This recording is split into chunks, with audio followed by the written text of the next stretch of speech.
खाना दे लो। अस्सलाम वालेकुम जी, की हाल है? खैरियत है? बिस्मिल्लाह बिस्मिल्लाह। सैन साया दा यतीम बच्चियां दा।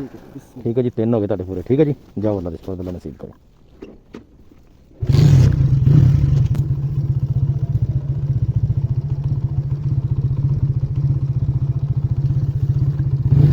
अस्सलाम वालेकुम जी। वालेकुम सलाम। बिस्मिल्लाह बिस्मिल्लाह।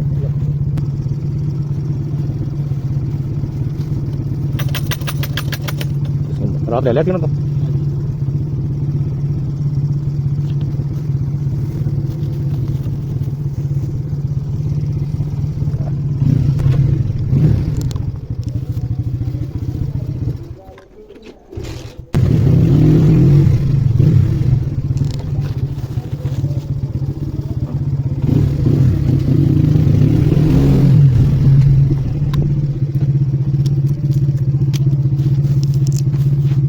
आने दे दूसरे घर।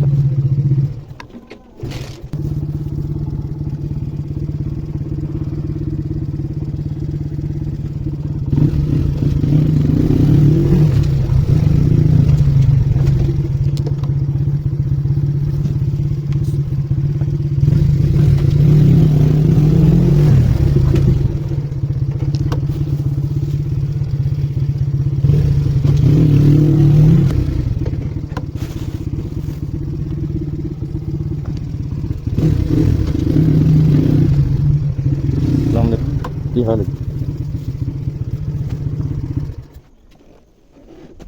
क्या हाल है जी अल्हम्दुलिल्लाह। तुम सुनाओ? वालेकुम सलाम यार खैर है जी, ठीक हो? ठीक है 5-6 जवार हो गई तबीयत खराब है बड़ी सारी दर्दां दिल ते आए चले ते अल्लाह खैर अल्लाह खैर दे।